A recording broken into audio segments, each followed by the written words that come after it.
HCV का 50 में लिखा है the Bob of a simple pendulum has a mass of 40 gram and a positive charge मान लो Q है.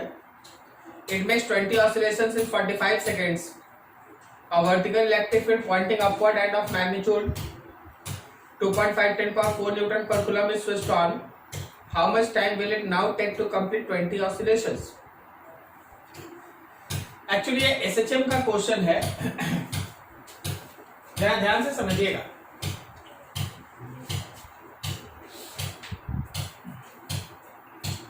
SHM में time period of simple pendulum का फॉर्मूला होता है 2π√L/G इफेक्टिव. थोड़ा सा हम आपको G इफेक्टिव के बारे में बता दें. G इफेक्टिव निकालने का तरीका होता है कि आप थ्रेड का टेंशन निकाल लें. Tension in thread divided by mass of Bob. ये G इफेक्टिव निकालने का तरीका होता है. ये SHM में आपको पढ़ाया जाता है 11 में. अब देखिए क्वेश्चन क्या है. क्वेश्चन में देखिएगा. फर्स्ट केस का कहना है कि कोई एक सिंपल पेंडुलम है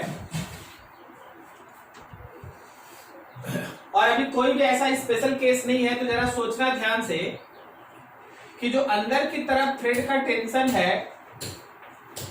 क्या वो नीचे की तरफ mg के बराबर होगा. तो tension is equal to mg. तो आपका G इफेक्टिव का वैल्यू होगा tension by mass. mm cut गया तो G इफेक्टिव इज G. ऐसे केस में टाइम पीरियड का इक्वेशन हो गया 2π√L/G. रहने दो ऐसे. टाइम पीरियड का मतलब होता है कि एक ऑसिलेशन कंप्लीट करने में कितना समय लगा. एक ऑसिलेशन कंप्लीट करने में कितना समय लगा. क्वेश्चन क्या कहता है कि 20 oscillations completed in 45 seconds. 20 oscillation 45 second में. तो एक ऑसिलेशन कितने सेकंड में 45/20 seconds. So the time period is 45/20. This is 2π√L/G. ये इक्वेशन 1 है. 45/20 2π√L/G. अब देखो जरा आगे क्वेश्चन के सेकेंड पार्ट में क्या बोला गया कि जो आपका बॉब है वो बॉब पॉजिटिव चार्ज कैरी करता है और साथ में इस रीजन में एक अपवर्ड इलेक्ट्रिक फील्ड भी स्विच ऑन है. अगर ये बॉब पॉजिटिव चार्ज कैरी करता है, एक अपवर्ड इलेक्ट्रिक फील्ड भी है, तो अब टेंशन निकालो. देखो ऊपर टेंशन रहेगा, ऊपर टेंशन रहेगा तो ऊपर एक QE भी तो होगा और नीचे होगा mg. क्या आप समझ पा रहे हैं? तो अभी अगर हम यहां से टेंशन लिखे टेंशन, तो क्या वो टेंशन mg माइनस QE है. तो मेरा जो नया G इफेक्टिव होगा वो होगा mg minus QE divided by m. m से m कटा, m इसमें रह गया तो G minus QE by m. ये रहा G इफेक्टिव सेकंड केस में. अब नया टाइम पीरियड सोचिए जी. नया टाइम पीरियड सोचिए. So your new time period T dash will be equals to 2π√L/G effective. This is 2π√L/G effective के जगह पे G minus QE by M. थोड़ा इसको सिंप्लीफाई करना है. 2π√L/G कॉमन ले लो. 1 माइनस QE बाई mg. क्या हम इसको लिख सकते हैं 2π/L/G 1/√1 minus QE by mg. अब जरा ये गौर कर 2π√L/G वो तो हम लोग पहले से निकाल के रखे हैं ना. This is 45/20. तो यहाँ पे आ गया 45/20. अब जो ये बचा हम इसको लिख रहे हैं 1 minus QE by mg power -1 जरा गौर करना, नया टाइम पीरियड, सब डाटा दिया हुआ है। क्वेश्चन को अगर आप ध्यान से देखिएगा तो क्वेश्चन में हर पैरामीटर का वैल्यू दिया हुआ है। देखिए बॉब का मास 40 ग्राम, तो 40 into 10 to the power -3 kg ले लेना। जो चार्ज है वो चार्ज हम लोग का 4 into 10 to the power -6, 4 into 10 to the power -6 coulomb. जो इलेक्ट्रिक फील्ड है वो electric field 2.5 10 to the power 4, 2.5 into 10 to the power 4 newton per coulomb. ठीक है, इतना। ये क्या, ये तीनों जी तो हम लोग जानते हैं, जी का वैल्यू आप 9.8 ले, ओके, क्योंकि थोड़ा एक्यूरेट आंसर आएगा। हाँ, जब आप सब कुछ पुट कर दीजिएगा तो टी डैश मिल जाएगा। ठीक है, so we can find T dash, but this is not your final answer. According to question time हम लोगों को निकालना है, time taken in completing 20 oscillations. 20 oscillations complete करने में निकलने वाला समय चाहिए। तो ये टी डैश तो एक ऑसिलेशन का आया ना, तो क्या करेंगे फाइनल आंसर के लिए? 20 से मल्टीप्लाई कर देंगे, जो 20 से आप मल्टीप्लाई करेंगे वही आंसर आएगा। क्लियर है? 51।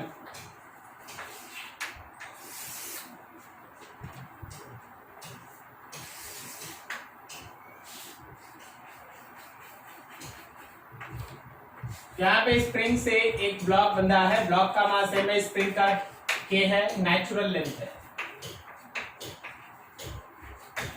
Natural length. यहां तक स्प्रिंग इलॉन्गेटेड नहीं। अब आप क्या कीजिए, सडनली एक इलेक्ट्रिक फील्ड स्विच ऑन,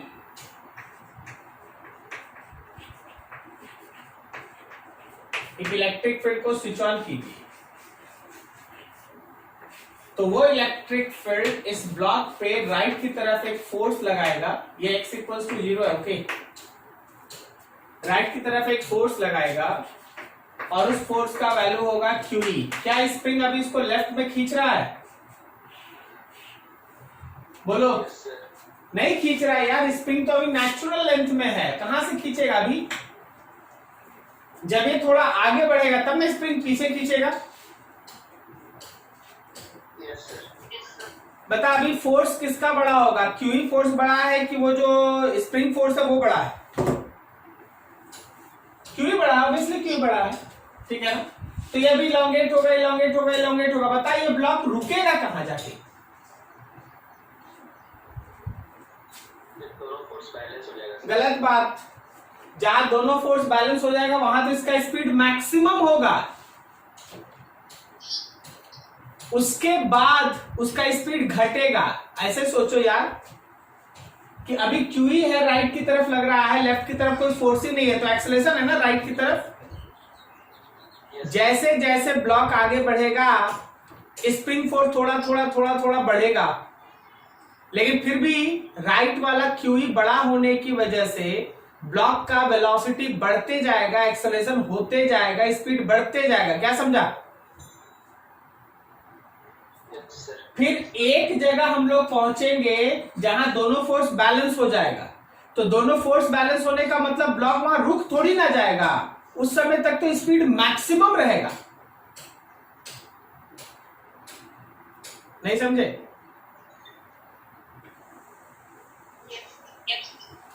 देख,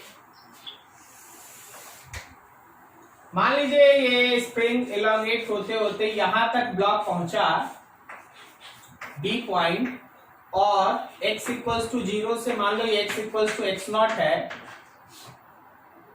तो अब जो अंदर की तरफ का स्प्रिंग फोर्स लग रहा है kx0, वो इसके राइट की तरफ लगने वाले QE को बैलेंस कर दिया।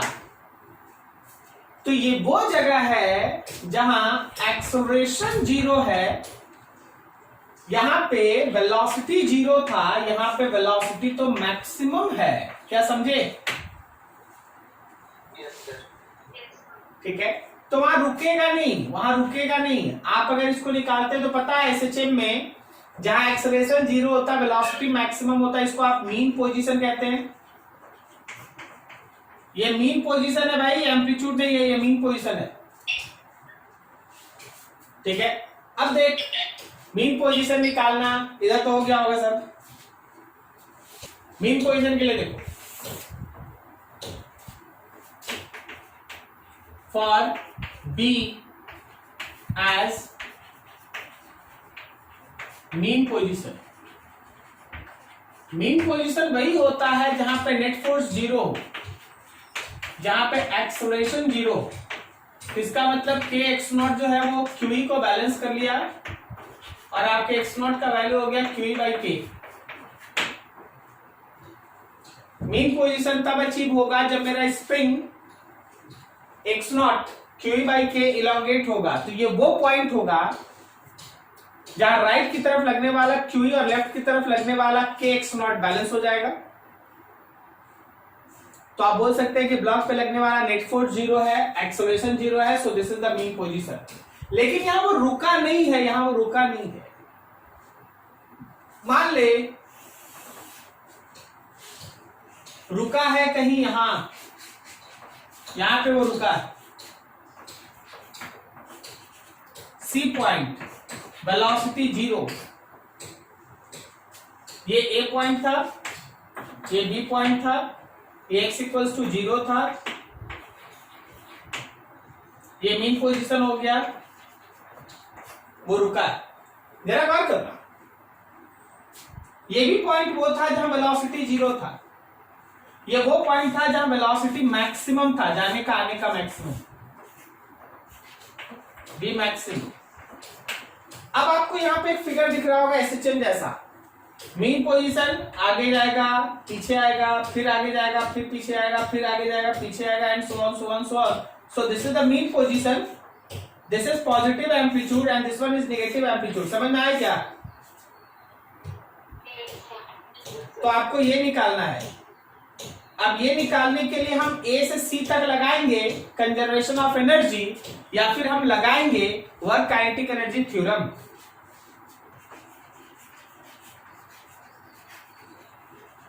Applying work kinetic energy theorem.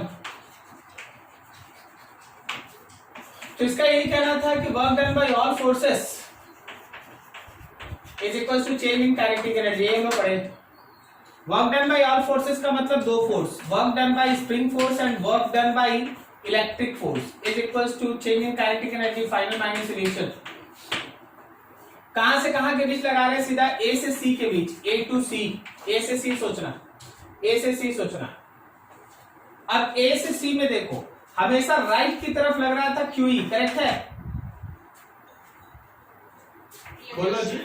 और डिस्प्लेसमेंट है मान लो यहां से यहां तक, यहां से यहां तक का डिस्प्लेसमेंट मान लो x equals to suppose d लिख दे, यहां से यहां तक। तो क्या मेरा इलेक्ट्रिक फोर्स का वर्क हो गया QE इंटू डी, और स्प्रिंग फोर्स में राइट की तरफ इलोंगेशन है तो स्प्रिंग फोर्स का वर्क होगा हाफ के इलोंगेशन का स्क्वायर। क्या सही है?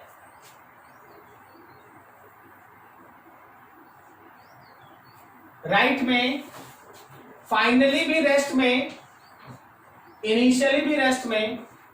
बोलो क्या ये समझ में आया? स्प्रिंग का वर्क हो गया half K D square, electric field का वर्क हो गया Q into D, finally rest में, इनिशियली रेस्ट में। सो फाइनल और इनिशियल दोनों काइनेटिक एनर्जी हो गया जीरो। बोलो सही है या गलत? थोड़ा सा गलत है, गलत नहीं हम छोड़े हैं। देख वेरी गुड, स्प्रिंग फोर्स का डायरेक्शन अपोजिट होगा ना। देख डिस्प्लेसमेंट राइट था लेकिन स्प्रिंग फोर्स तो हमेशा उसको लेफ्ट में खींचा है ना, इसलिए स्प्रिंग फोर्स का जो वर्क होगा वो माइनस होगा। अब चलो काम करते हैं। Minus half K D square plus Q E into D is equal to 0, ये माइनस वाला टर्म उधर चला गया, Q E D is equal to half of K D square, D से ये स्क्वायर कैंसिल, तो आपके डी का वैल्यू हो गया 2QE/K। ये डी है, ये डी है, मतलब यहां से यहां तक का डिस्टेंस डी है। लेकिन आप तो याद रखिए, आपको तो एम्पलीट्यूड निकालना है, क्वेश्चन पूछा एम्पलीट्यूड ऑफ एसएचएम। सो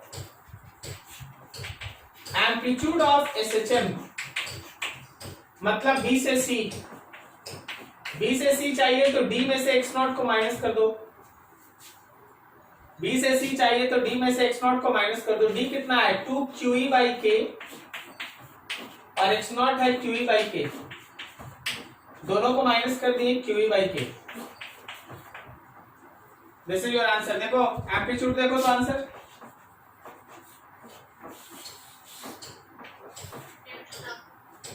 तो एम्पलीट्यूड ये है भाई, एम्पलीट्यूड याद रखिएगा, यहां से यहां तक एम्पलीट्यूड है, ये एम्पलीट्यूड है,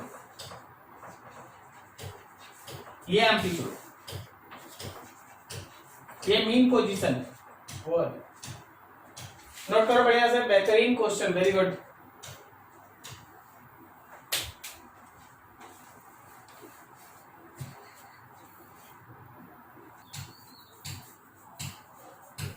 हो गया जी, समझ में आया सबको? अभी एक चीज हम आपको है थोड़ा क्राफ्ट करें, इंपॉर्टेंट चीज देखिए, मीन पोजीशन निकालने के लिए फोर्स का कॉन्सेप्ट लगाया गया, क्योंकि मीन पोजीशन वो होता है जहां फोर्स 0 होता है, लेकिन मैक्सिमम इलॉन्गेशन फाइंड आउट करना, कहां रुकेगा ये सब सोचना, इन सब के लिए एनर्जी का कॉन्सेप्ट लगाया गया। तो आप इन वर्ड्स पे ध्यान रखिएगा, यही सब वर्ड खेल खेल देता है, ठीक है। कोई अगर इतना भी बनाएगा ना तो भी उसको लगेगा कि मेरा आंसर आ गया, देख रहे QE/K, QE/K, ठीक है। लेकिन कॉन्सेप्ट समझो, आपसे नहीं पूछा है मीन पोजीशन, आपसे पूछा है कि कितना एम्पलीट्यूड होगा। तो 0 से स्टार्ट हुआ, मैक्सिमम हुआ, फिर 0 हुआ, तो मैक्सिमम जहां हुआ, जहां वेलोसिटी मैक्सिमम हुआ वो मीन पोजीशन है, वहां एक्सेलरेशन 0 है। तो आप केवल ये निकाल के ये नहीं कह सकते कि ये मेरा एम्पलीट्यूड है, ये तो केवल अभी मीन पोजीशन पहुंचे, एम्पलीट्यूड के आगे काम कर, ठीक है। बाकी आंसर सेम आ जाना, डिफरेंट आ जाना, ये सब अलग बात होता है, कॉन्सेप्ट शुड बी क्लियर। हाँ जी, कुछ और तो नहीं है सर डाउट? कहां तक पढ़े थे लास्ट टाइम हम लोग? Concept of electric potential of dipole. Axial या इक्वेटोरियल? वो दोनों पढ़ लिए थे। चलिए ठीक है, तो एट एनी पॉइंट का एक कॉन्सेप्ट बचा हुआ है, वहां से स्टार्ट करते हैं। कोई भी पर्टिकुलर इलेक्ट्रिक डायपोल अगर आप ले देखिएगा, थोड़ा स्टार्टिंग डेरिवेशन में ये ना थोड़ा सा डिफिकल्ट है, क्योंकि इसका 2 पार्ट हो चुका है, क्योंकि पोटेंशियल का 2 पार्ट हो गया है, एक्सियल हो गया, इक्वेटोरियल हो गया, दोनों आसान था, हम लास्ट देख चुके हैं। तो उसका थर्ड थोड़ा सा डिफिकल्ट है, थोड़ा ध्यान रखिएगा, ठीक है। चलिए थर्ड सेक्शन,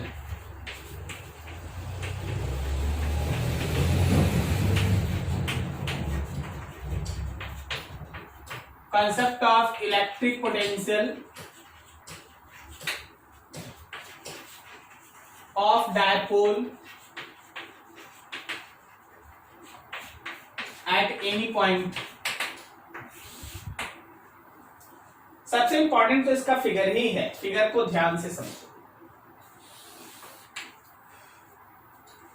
मान लीजिए हम लोगों के पास यहां पे एक -q चार्ज है, इसका नाम A है,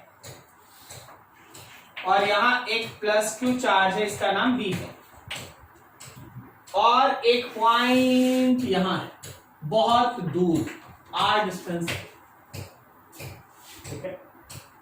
ये पॉइंट बीच में है, सपोज C है। वो जो पॉइंट है वो इसके डायपोल के साथ, एक्सियल लाइन के साथ थीटा एंगल बनाता है। अब देखो, अगर वो पॉइंट एक्सियल लाइन पे आ जाए तो थीटा 0, अगर वो पॉइंट इक्वेटोरियल लाइन पे हो तो थीटा का वैल्यू 90, ठीक है। अभी ऐसे अब देख हम लोग को करना क्या है, हम लोग को करना ये होता है कि अगर हमको पी पॉइंट पे नेट पोटेंशियल चाहिए, for net potential at P, अगर आप वी नेट निकालना चाहते हैं तो प्लस क्यू का पोटेंशियल और माइनस क्यू के पोटेंशियल को ऐड कर दो, यही तो कॉन्सेप्ट है। एक से ज्यादा चार्ज का अगर हमको नेट पोटेंशियल चाहिए तो सारे के सारे चार्जेस का जो अपना अपना पोटेंशियल बनेगा सबको जोड़ना है। पॉजिटिव चार्ज का पॉजिटिव पोटेंशियल, नेगेटिव चार्ज का नेगेटिव पोटेंशियल जोड़ना है। अब देखो और समझें, जब हम पॉजिटिव चार्ज का पोटेंशियल लिखेंगे तो K इंटू पॉजिटिव चार्ज, और पॉजिटिव चार्ज से उस पॉइंट तक का डिस्टेंस मतलब B से P तक का डिस्टेंस लेंगे, और जब हम लोग नेगेटिव चार्ज से लेंगे तो K इंटू नेगेटिव चार्ज और पॉइंट से वहां तक का डिस्टेंस, मतलब B से P और A से P हमको निकालना होगा, B से P और A से P निकालना होगा। अब यहीं पे थोड़ा सा काम है, थोड़ा ध्यान दीजिएगा।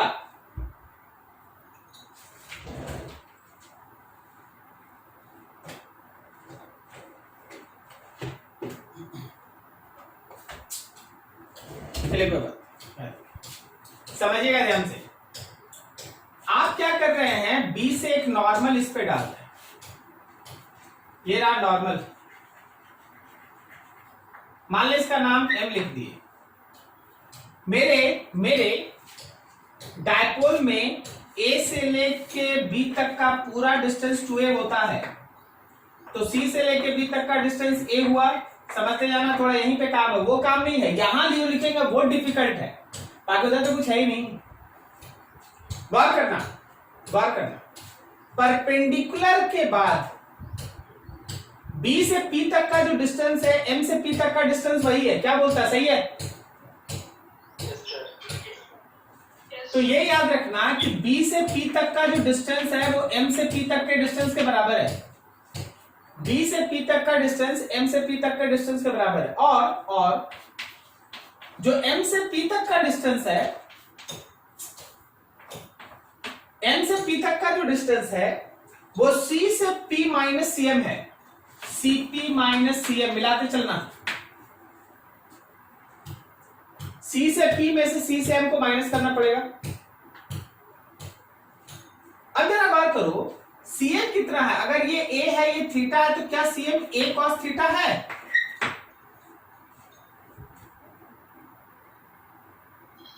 बोलो जी,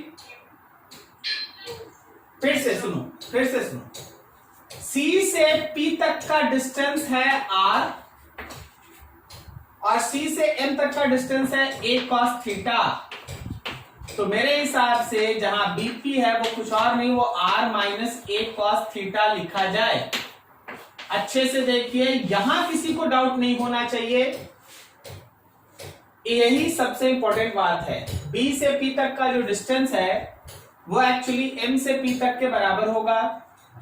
M से P तक का जो डिस्टेंस है वो CP में से CM माइनस होगा, CP में से CM माइनस होगा, और CP का मतलब है R और CM का मतलब है A cos theta, R minus A cos theta, so BP। क्या किसी को दिक्कत?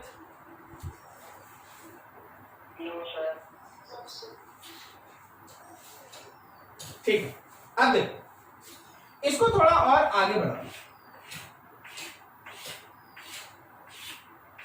ऐसे अब हम लोग ये देख रहे हैं कि A से P तक का डिस्टेंस, अब इस पे नॉर्मल डाली भाई, ये नॉर्मल,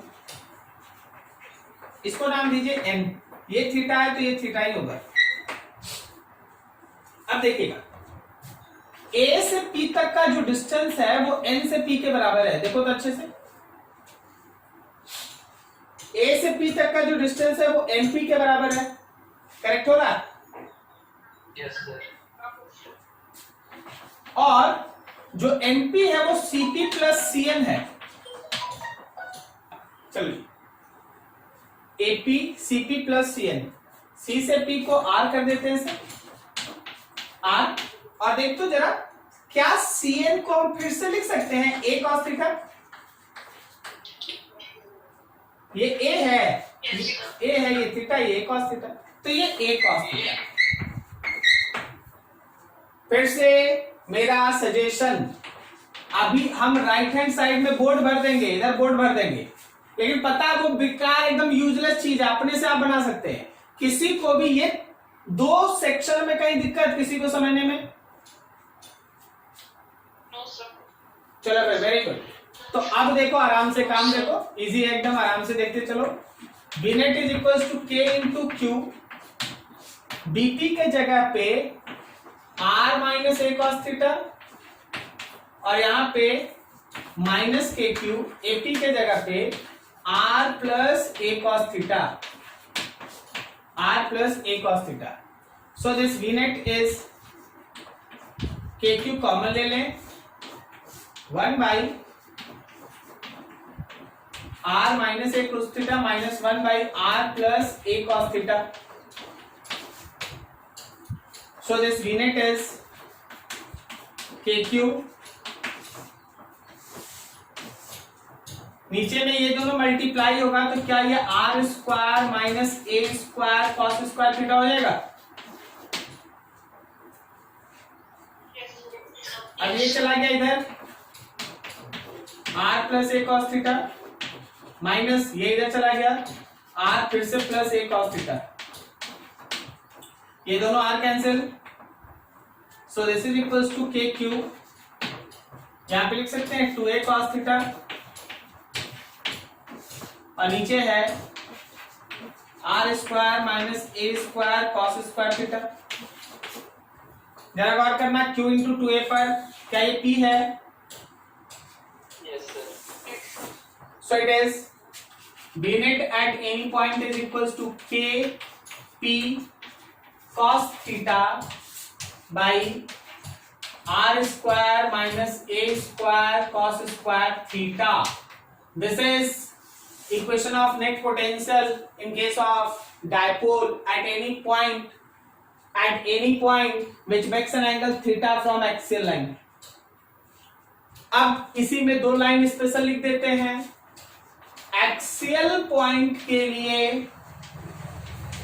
थीटा 0, इक्वेटोरियल पॉइंट के लिए थीटा 90। चल भाई एक बार पुट करके अपने से क्रॉस चेक कर लो, कॉस के जगह कॉस थीटा 0 कॉस थीटा 0, तो ये 1 हो गया ना। क्या आप पढ़े थे last day, KP by R square minus A square, याद करो लास्ट डे का फॉर्मूला।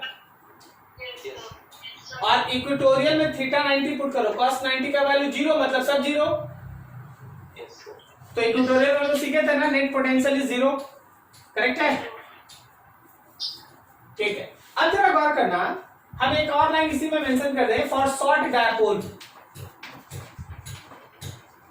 अगर हम लोगों के पास शॉर्ट डायपोल है तो शॉर्ट डायपोल का मतलब है कि a cos थीटा जो है वो हमारे r से काफी छोटा है, तो a square cos square theta r square से छोटा है, तो जहां भी आप r square minus a square cos square theta लिखे वो अप्रोक्सीमेटली केवल r स्क्वायर होगा। So equation of potential in case of short dipole is kp cos theta divided by r square, kp cos theta divided by r square, ठीक है ना। ये रहा हमारे पोटेंशियल का फॉर्मेट। शॉर्ट डायपोल है तो पोटेंशियल का इक्वेशन है kp cos theta by r square. कोई बड़ा डायपोल है, यूज दैट इक्वेशन, ठीक है। एक्सियल लाइन के लिए थीटा 0, इक्वेटोरियल के लिए theta 90, these are the concepts. Note करो जी बढ़िया से, अच्छे से।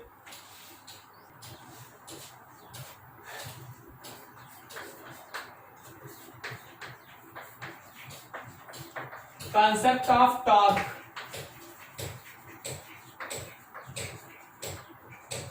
acting on dipole in external electric field। कोई डायपोल को हम लोग एक्सटर्नल इलेक्ट्रिक फील्ड में रख दिए मान लो जैसे आप फिगर देखो अच्छे से, ये रहा हम लोग के पास एक इलेक्ट्रिक फील्ड।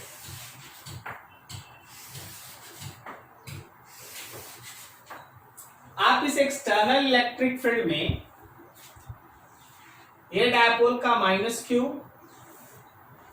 ये डायपोल का प्लस क्यू रख दिए हैं। चार्ज से चार्ज के बीच का separation 2a as usual. Minus Q से प्लस क्यू की तरफ आपके डायपोल मोमेंट का डायरेक्शन p, और ये जो हमारा डायपोल मोमेंट है, ये जो हमारा डायपोल मोमेंट है वो हमारे इलेक्ट्रिक फील्ड के साथ बनाता है एंगल थीटा। ये इलेक्ट्रिक फील्ड ई रहा। सो जरा गौर करना कि जो मेरा इलेक्ट्रिक फील्ड अगर राइट में है तो पॉजिटिव चार्ज पे फोर्स लगेगा QE राइट में, और नेगेटिव चार्ज पे फोर्स लगेगा QE लेफ्ट में। QE राइट में, QE लेफ्ट में।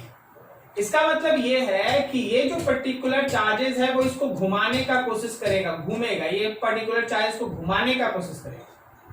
सो इन दैट केस आप जरा गौर कीजिए, इस चार्ज के ऊपर लगने वाले फोर्स का लाइन ऑफ एक्शन, इस चार्ज के ऊपर लगने वाले फोर्स का लाइन ऑफ एक्शन, इस चार्ज के ऊपर लगने वाले फोर्स का लाइन ऑफ एक्शन, ठीक है।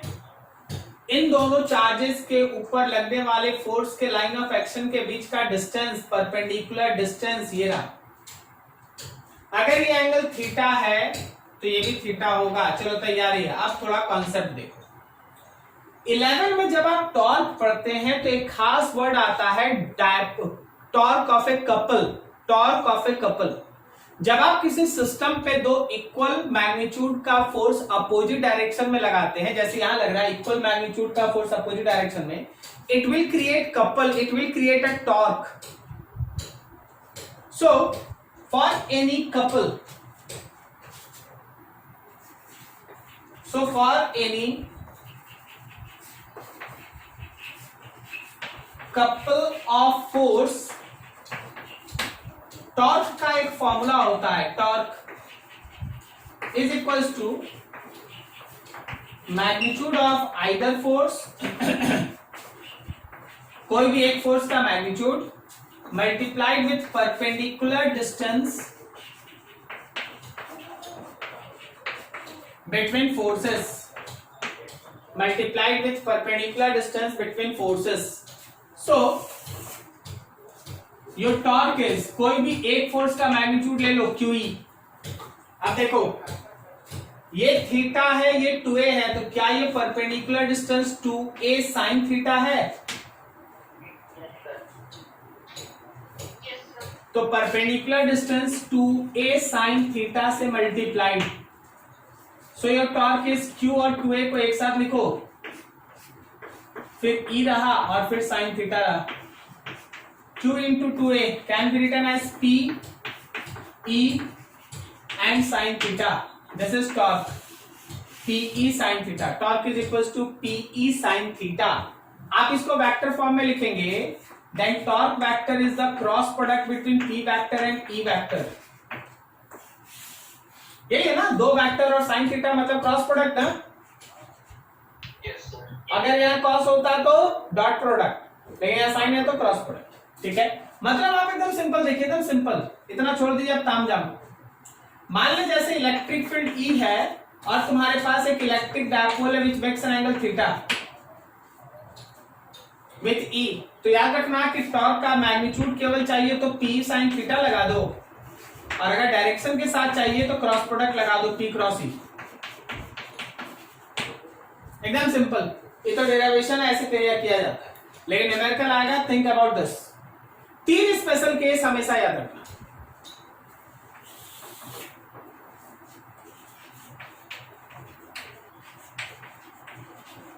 Special cases. सबसे पहला, क्या होगा अगर इलेक्ट्रिक फील्ड और डायपोलमेंट पैरेलल हो जाए? अगर इलेक्ट्रिक फील्ड और डायपोलमेंट पैरेलल हो गया मतलब थीटा हो गया 0, और साइन 0 का मतलब 0, तो टॉर्क भी हो गया 0। अगर हम लोगों का इलेक्ट्रिक फील्ड और डायपोलमेंट अपोजिट हो तो थीटा इज 180, बोलो साइन 180 का वैल्यू बोलो। 0 यार 0, अगेन टॉर्क 0। और तीसरा स्पेशल केस, अगर हमारा इलेक्ट्रिक फील्ड और डायपोल मोमेंट हो जाए परपेंडिकुलर थीटा 90,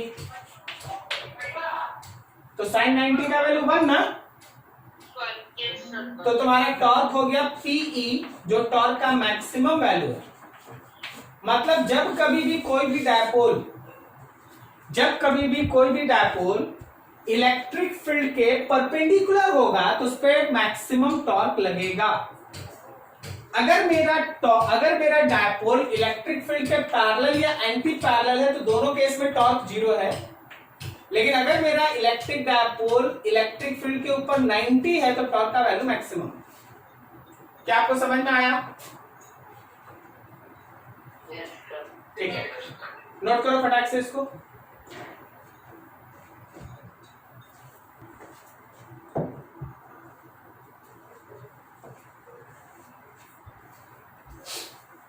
देखो,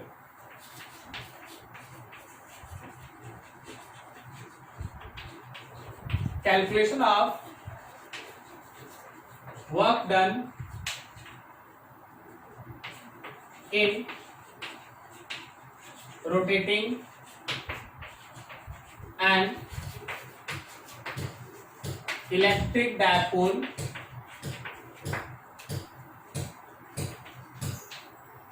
in given electric field.